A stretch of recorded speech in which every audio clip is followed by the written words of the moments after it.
Nations in times of war engaged in all kinds of propaganda and patriotism to rally spirits during World War II. That's when comic book hero Captain America was created, to fight the Nazis and the Japanese and then many other threats to America in later years. But there is one fight this red, white and blue hero apparently could not win, the battle to stay relevant. Here's Ben O'Hara-Byrne.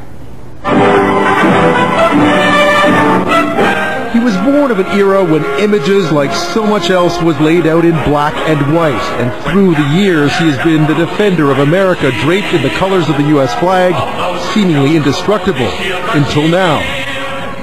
Today, comic book fans snapped up and dove into the pages that marked the end of Captain America. It's pretty huge. Captain America's been there for, like, everything. Captain America is killed off as part of an ongoing plot called Civil War, pitting Marvel superheroes against each other. But fans say despite his always ageless exterior, the writing had been on the wall for Captain America for quite some time.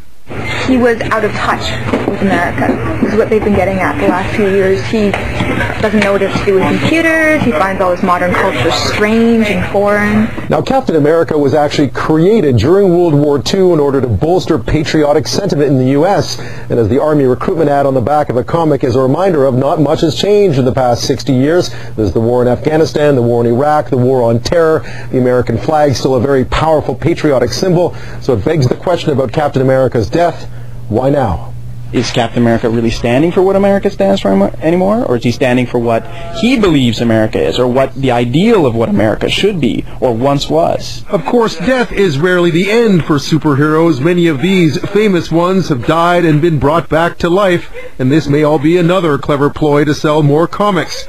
But in a time when enemies are harder to define and heroes have grown more cynical and complex, Captain America was clearly the fond product of a different era. He was always the nice guy, but you know what? The nice guy doesn't necessarily win every time. And so a superhero that bridged generations but perhaps not attitudes is laid to rest, maybe for good, or until a new modern version of an old hero returns. In Ottawa, this is Global National's Ben O'Hara-Byrne reporting. A lot of people between the eyes. Now the skeptic in me has to ask, is this just another way to sell some comics? Are we going to find out that he was taking a nap and this was all a dream? No, that's not happening.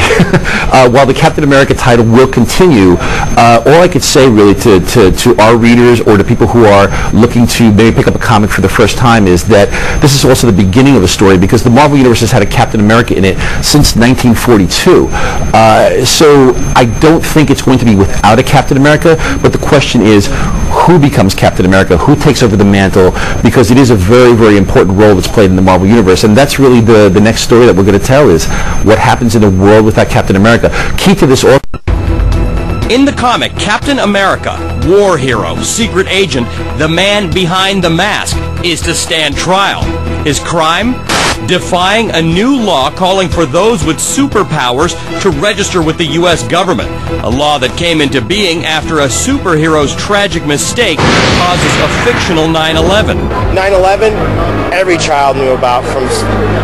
If you could see a TV, he knew what 9/11 was. Just part of storytelling. Every popular fiction storytelling thing does reflect these things. The storyline was intentionally written as an allegory to current issues like the Patriot Act and the War on Terror. Captain America, or Steve Rogers, eventually surrenders to police, but he's mortally wounded as he climbs the courthouse steps. A violent and strange end for an American icon. Captain America first appeared in 1941 as America entered World War II. He was a symbol of American strength and resolve in fighting first the Axis powers and later communism. So if the current storyline is an allegory for the post-9/11 social and political situation, what does the death of Captain America represent? There's a lot to be read in there, but I'm not one who's going to tell people this is what you should read into it, because I could look at it and say, you know, I can read several different types of messages. One clear message, Captain America is dead. Or is he? There was a period in comics where characters would just die and then be resurrected, and the death had very little meaning and the resurrection had very little meaning. So when I took over the helm, there were certain characters that were dead, that had meaningful deaths. And all I ask of my writers is, first of all, if you're going to kill a character off, please let that death have some meaning. What happens with Cap, more importantly, what happens with the costume, and what happens to the characters who were friends and enemies of Cap, You're going to have to read the books to find out. Ali Velshi, CNN, New York.